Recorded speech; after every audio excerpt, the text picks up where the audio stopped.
요한계시록 우리 1장입니다. 오늘 예수님이 나를 아시기에라고 하는 제목으로 우리 말씀 나누는데, 요한계시록 1장 9절에서 20절 말씀을 저와 여러분이 한 절씩 교독하도록 합니다. 제가 9절 먼저 있습니다. 나 요한은 너희 형제요 예수의 환난과 나라와 참음에 동참하는 자라. 하나님의 말씀과 예수를 증언하였으므로 말미암아 밤모라 하는 섬에 있었더니,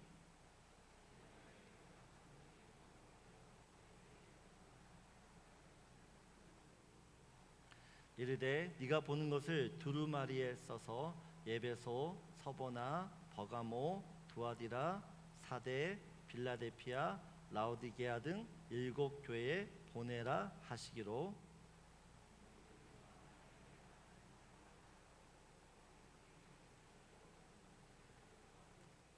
촛대 사이에 인자 같은 이가 발에 끌리는 옷을 입고 가슴에 금띠를 띠고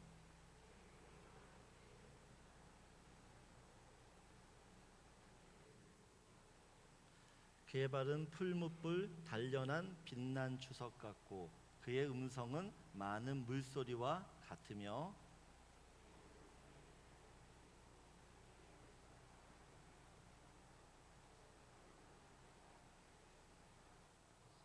내가 볼 때 그의 발 앞에 엎드려 죽은 자 같이 되매 그가 오른손을 내게 얹고 이르시되 두려워하지 말라. 나는 처음이요 마지막이니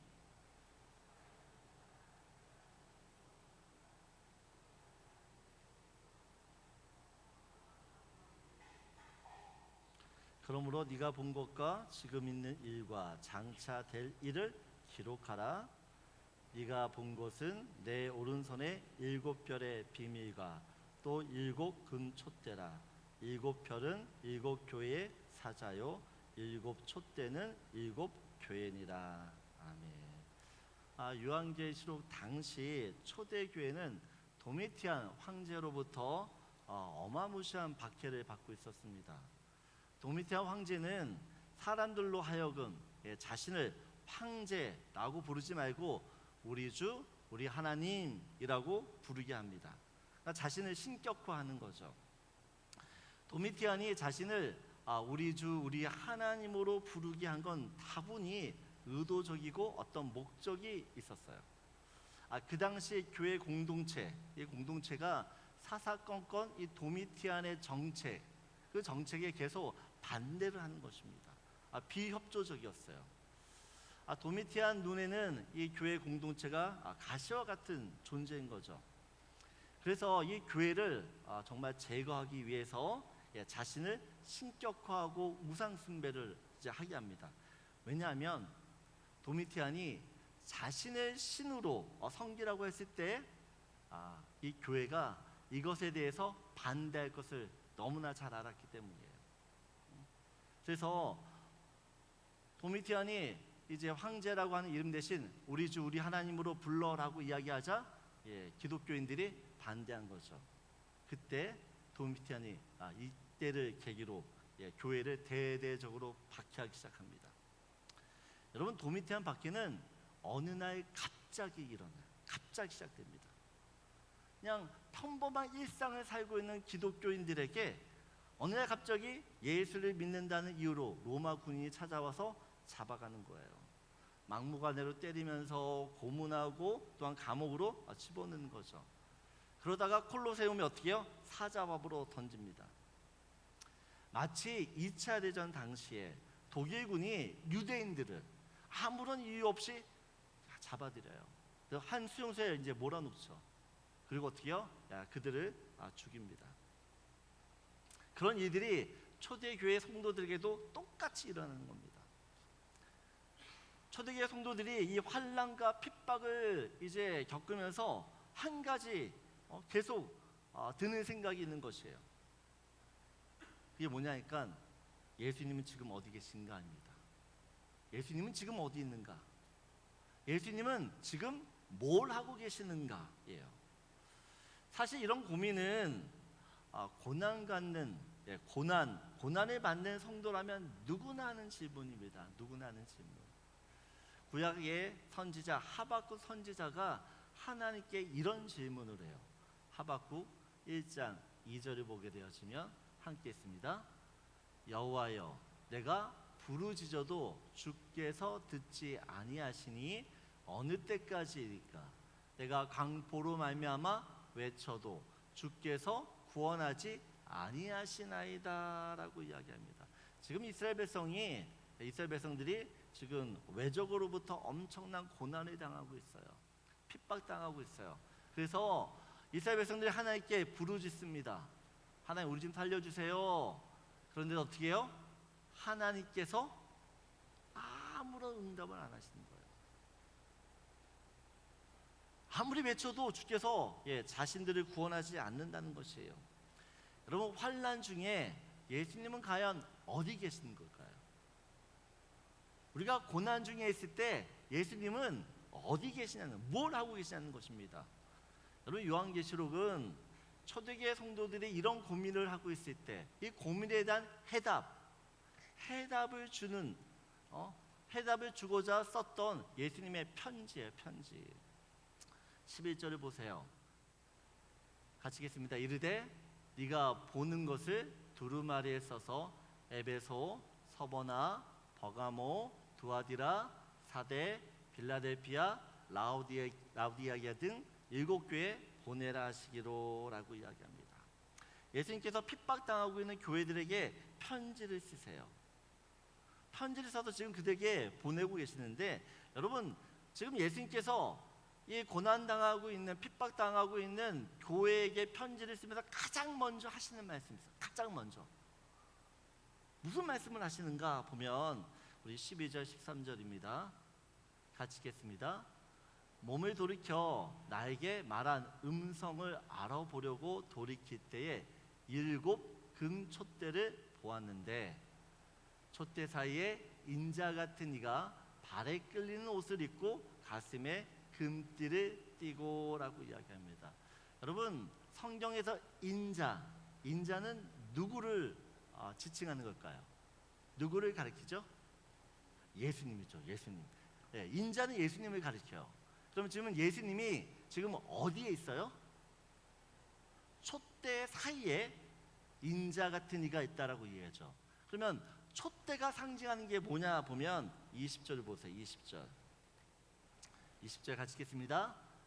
네가 본 것은 내 오른손에 7별의 비밀과 또 7 금촛대라.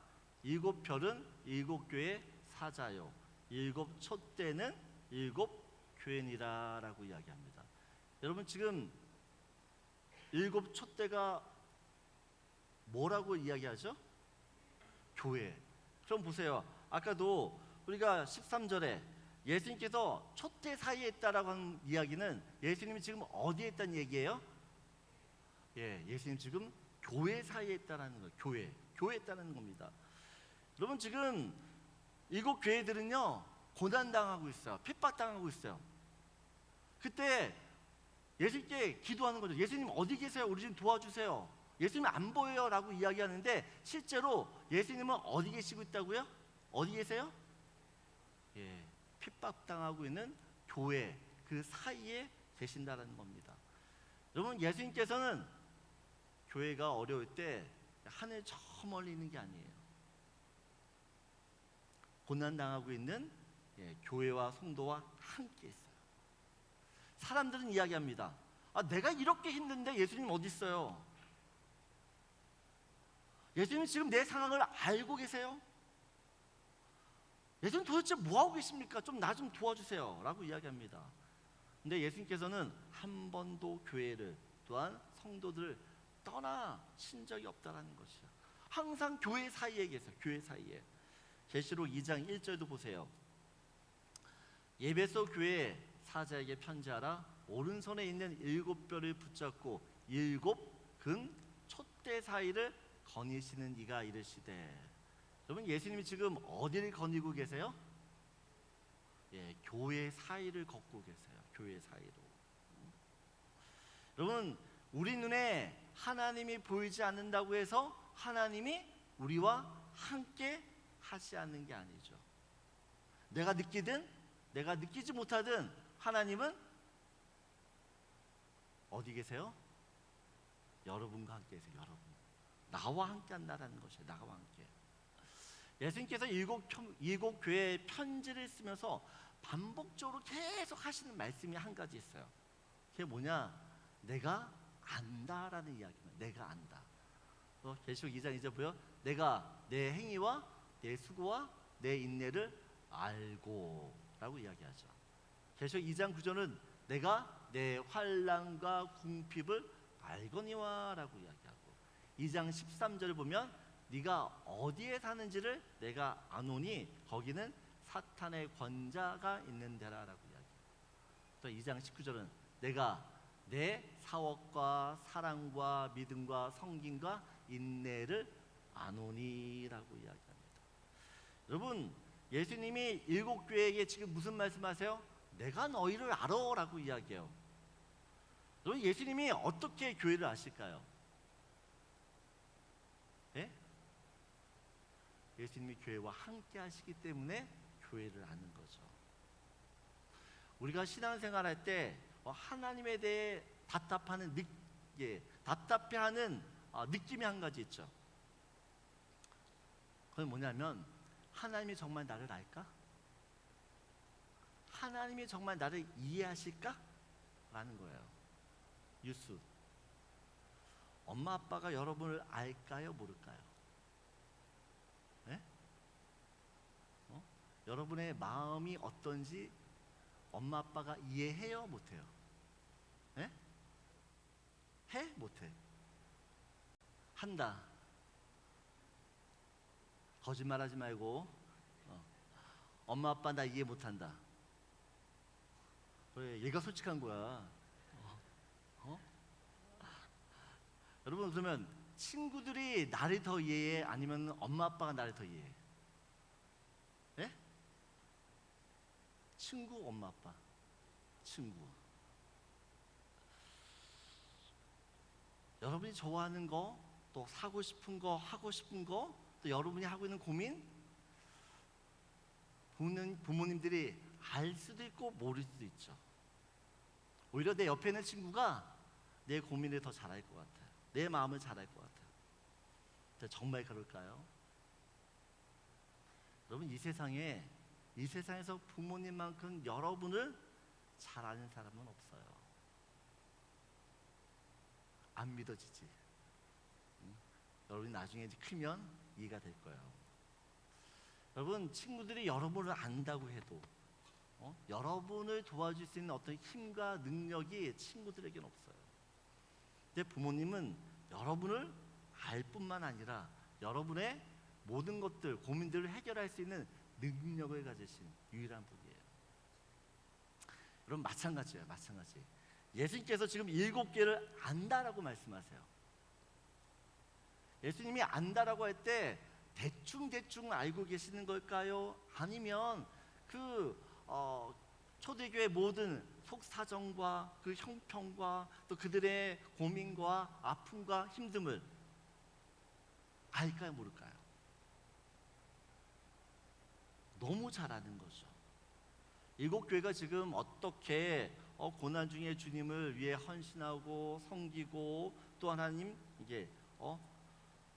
믿음을 지키는지, 어떤 환경에서 내가 믿음을 끝까지 지키고 있는지, 어떤 고난 때문에 내가 지금 기도하고 있고 인내하고 참고 견디는지를 너무나 우리 주님은 잘 아세요. 여러분, 예수님께서 교회와 또한 그 당시의 성도들의 사정과 형편을 너무 잘 아세요.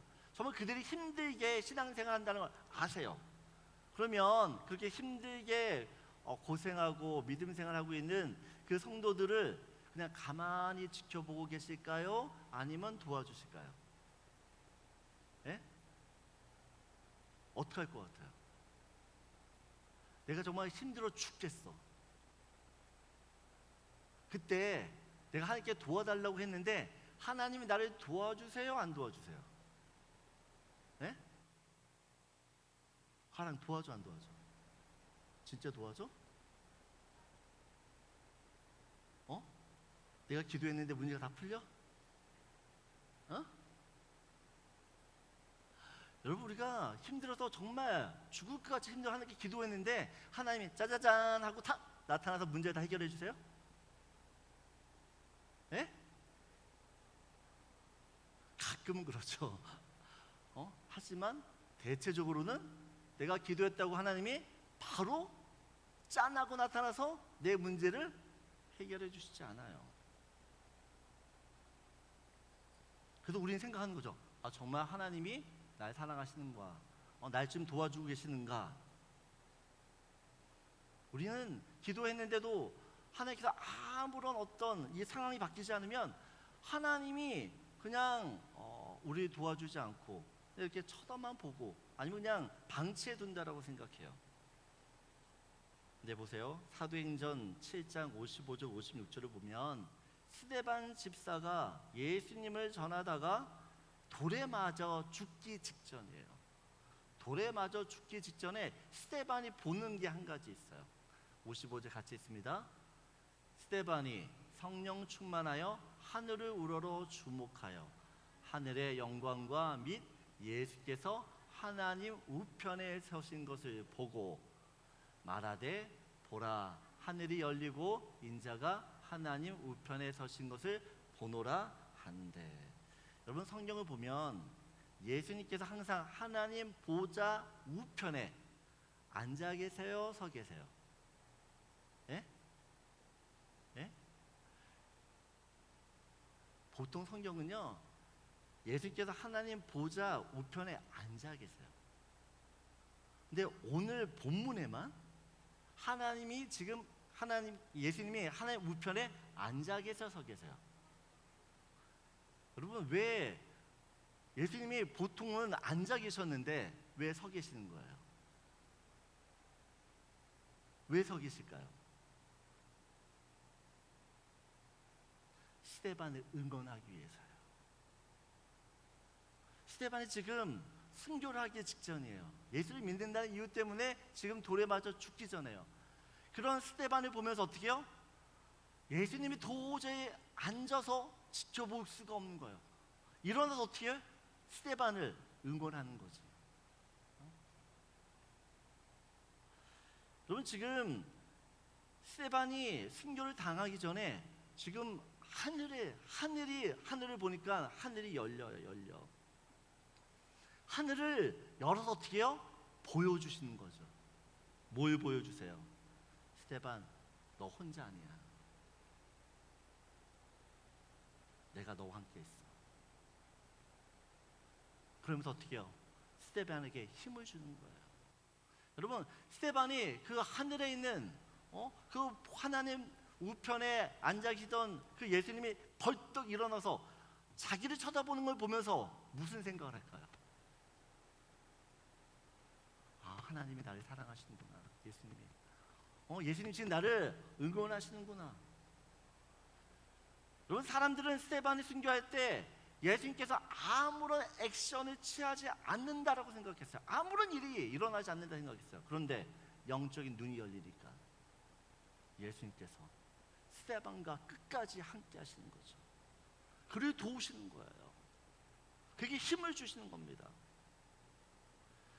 여러분, 예수님께서 우리를 아신다는 거, 우리를 아시기 때문에 우리의 형편과 우리의 사정에 맞춰서 우리를 도와주세요.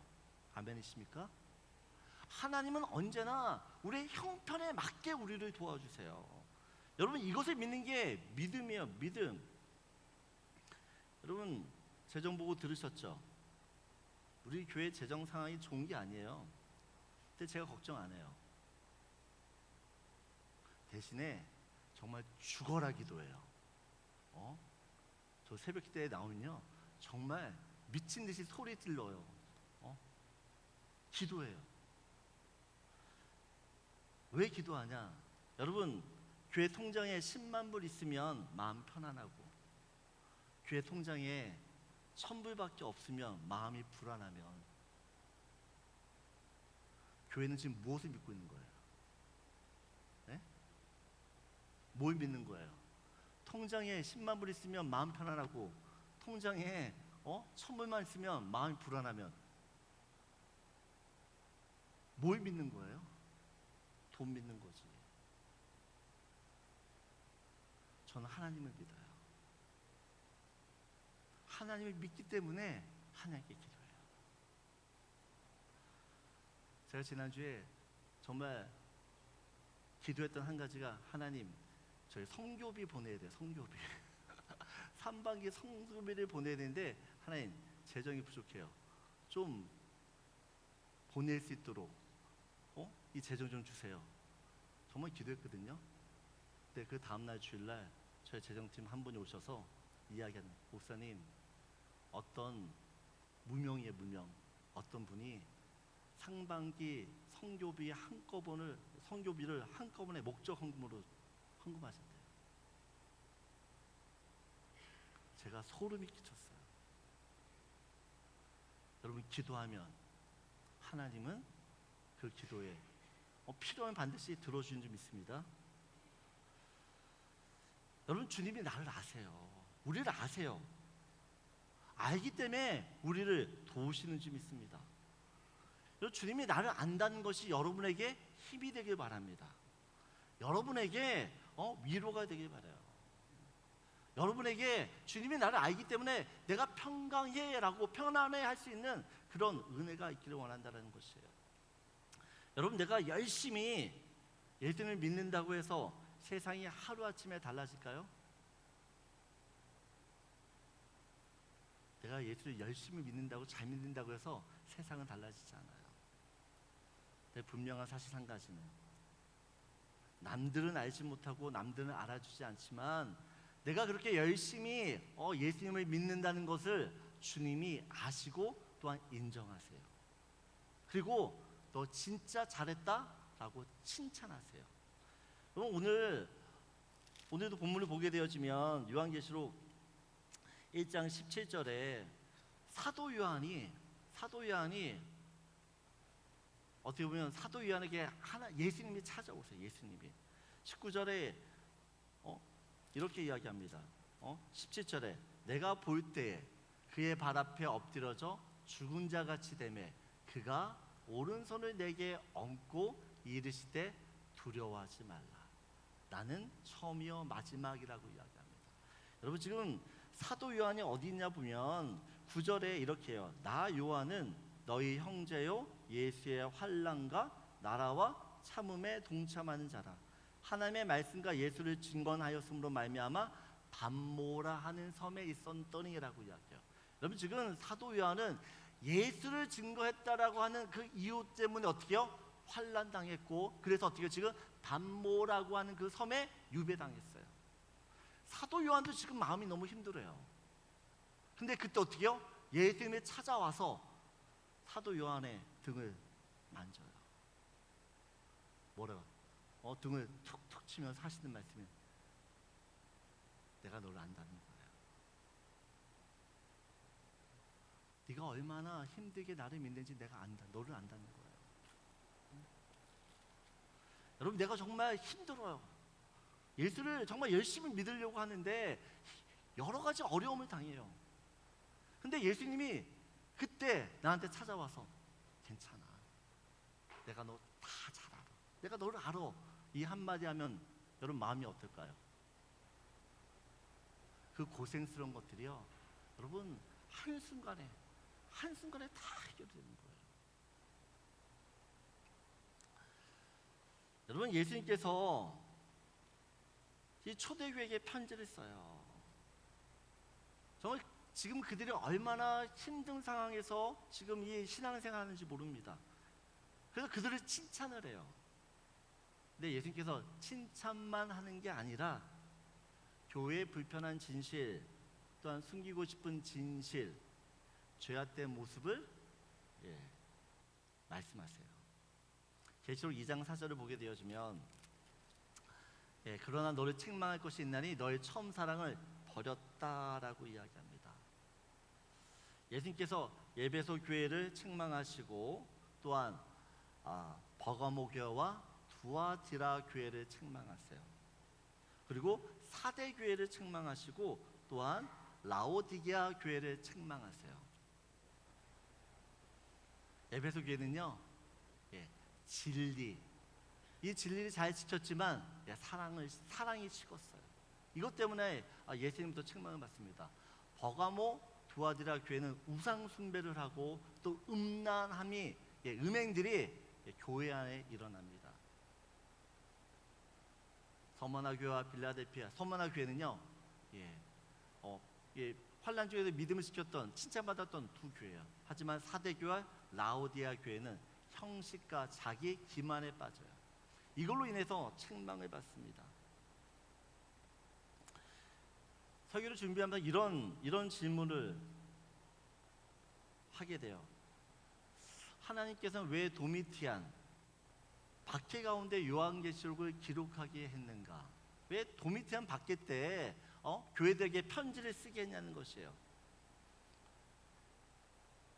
여러분, 도미티안 이 박해 전까지 모든 교회들은 자신들이 믿음 생활 정말 잘하고 있다고, 나는 아무런 문제가 없다라고 생각을 했어요. 그런데 고난이 오자 인정하고 싶지 않지만 교회 민낯, 자신이 어떤 믿음을 가졌는지가 드러납니다. 여러분, 예수님께서는 고난받고 있는 그런 교회의 모습을 교회가 고난받기 때문에 그 초대교회를 아는 게 아니에요. 교회가 핍박받기 전에도 교회가 어떤 모습인지를 알고 계셨어요. 예수님께서는 이 고난을 통해서 교회를 안다. 예수님이 이미 알고 있었어요. 근데 뭘 알려주시려고 하냐는 것은 바로 이거죠. 교회가 지금 이 고난을 통해서 자신이 어떤지를 보게 하시고 알게 하셨다라는 것입니다. 여러분, 박해가 오기 전에 아까도 말씀드렸지만 이 교회들은요, 하나님을 잘 믿는다고 생각했어요. 나만큼 예수 믿어라고 생각했어요. 근데 핍박이 오자마자 타협을 합니다. 세상과 타협을 해요.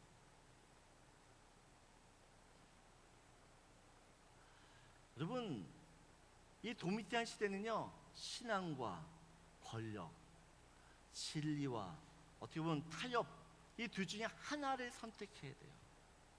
그냥 얼렁뚱땅 대충 넘어가야 되는 상황이 아닙니다.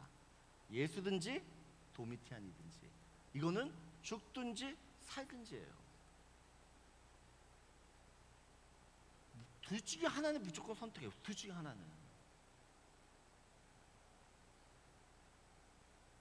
교회들은 이 박해를 통해서 자신들이 정말 예수를 믿는 사람인지, 그렇지 않고 세상과 하나님 사이에 있는지를 보게 되는 거죠. 여러분, 만일 우리가 살고 있는 이 캐나다에 도미티안 박해처럼 교회가 핍박을 받는다면 여러분은 어떻게 할 거예요? 예를 들어 이겁니다. 예수 믿으면 시민권 박탈돼. 여러분, 예수를 믿으면 시민권을 박탈당해요. 내가 비즈니스를 하는데 예수를 믿기 때문에 사람들이 찾아오질 않아요. 정부에서 우유값 주고 분유값 주고 여러 가지 혜택을 보조금 주는데 못 받아. 근데 예수 안 믿으면 시민권 준대요. 비즈니스도 잘 되게 해준대요. 정부가 주는 그 많은 혜택 보조금을 다 받아. 이때 여러분들은 그럼에도 불구하고 예수를 믿을 거예요?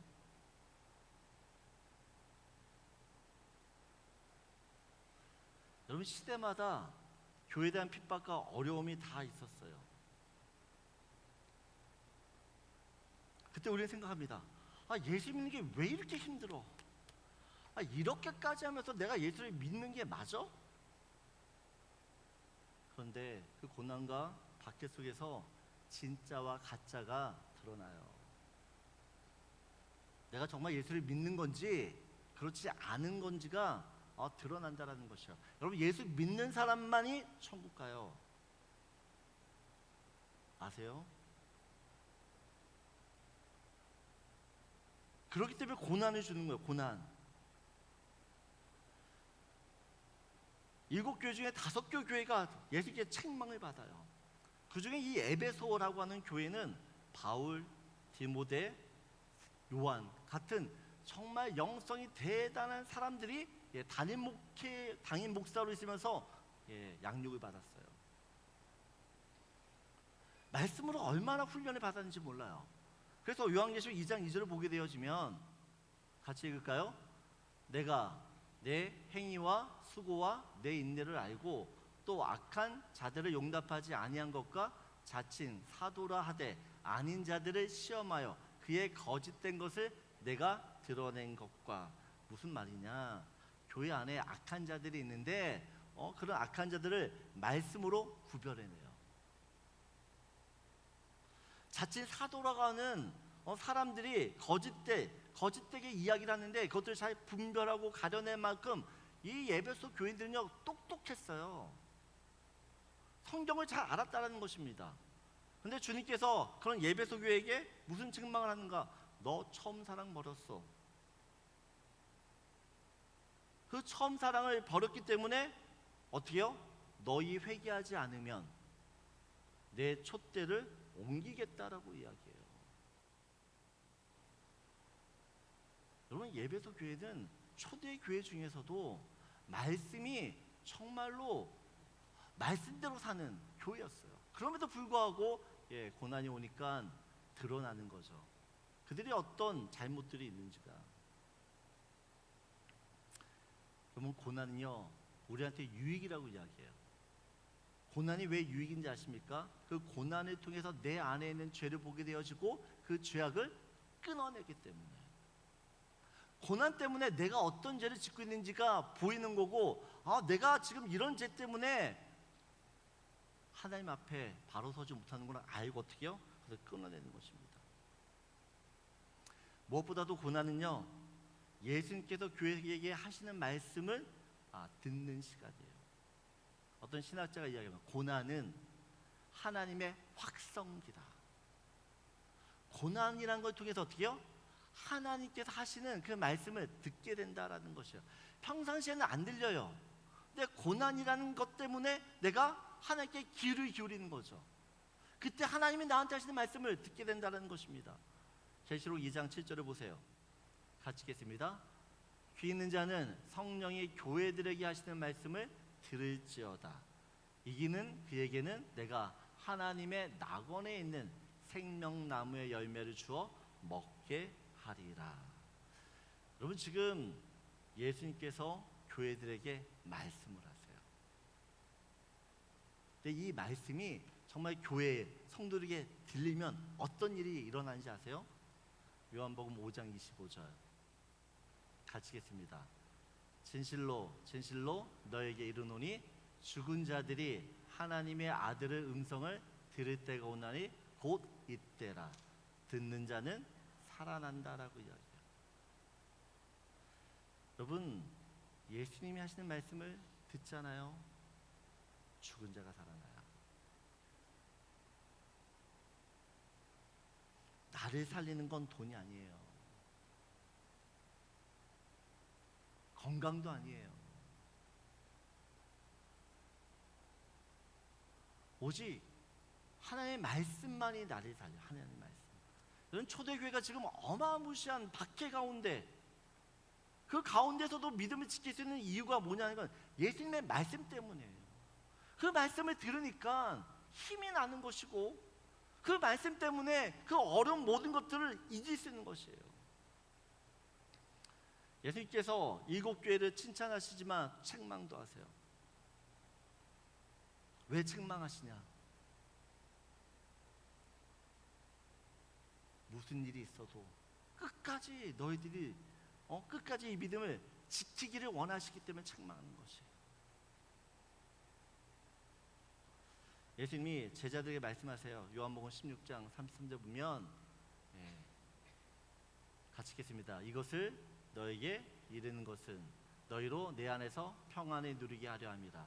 세상에선 너희가 환난을 당하나 담대하라. 내가 세상을 이겼노라. 여러분, 예수 믿는 사람들은 세상에서 환난을 당해요. 근데 그 환난 중에서 어떻게 해요? 세상을 이긴다라고 이야기해요. 왜 이기느냐? 마태복음 20장, 28장, 20절을 보세요. 같이 읽을까요? 내가 너에게 분부한 모든 것을 가르쳐 지키게 하라. 볼지어다 내가 세상 끝날까지 너희와 항상 함께 있으리라 하시니라. 여러분, 우리가 세상을 이길 수 있는 이유는 단 한 가지예요. 예수님과 함께하면 돼요. 예수님이 함께하면 여러분 세상을 이겨요. 여러분, 뭘 잘하려고 하지 마세요. 그냥 하나님께 붙어만 있어요. 그러면 주님이 다 하세요. 주님이 다 하세요.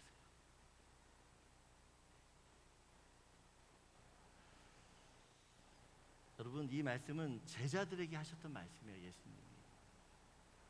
근데 그 예수님이 제자들에게 하신 말씀이 아니라 사실은 이 박해를 받고 고난을 받고 있는 교회에게도 하시고 있고, 또한 우리에게도 말씀하고 계시는 줄 믿습니다. 너희가 믿음을 지키라는 것이요. 너희가 믿음을 지키면 나는 어떻게 너희와 항상 함께 할 거라는 것이요. 너희가 믿음을 지킬 때 내가 너와 함께하고 너에게 승리를 주겠다라고 하는 것이 주의 말씀이에요. 여러분, 주님이 나를 너무 잘 알아요. 너무 잘 알아요. 주님이 여러분이 안다는 게 불편하세요? 아니면 마음이 평안해서요? 저는 주님이 여러분 안다는 것 때문에 마음이 평안하길 원해요. 주님이 여러분을 알기 때문에 더 이상 걱정하지 않길 바라요. 왜요? 주님이 우리 모든 문제를 아시고 우리에게 그 문제를 해결하실 수 있는 능력자가 되시기 때문인 줄 믿습니다. 이번 한 주간도 나를 잘 알고 있는 그 주님과 동행하는, 그리고 그 주님께서 주시는 은혜를 누리는 저와 여러분들에게 소원합니다. 우리 다 일어나셔서 마지막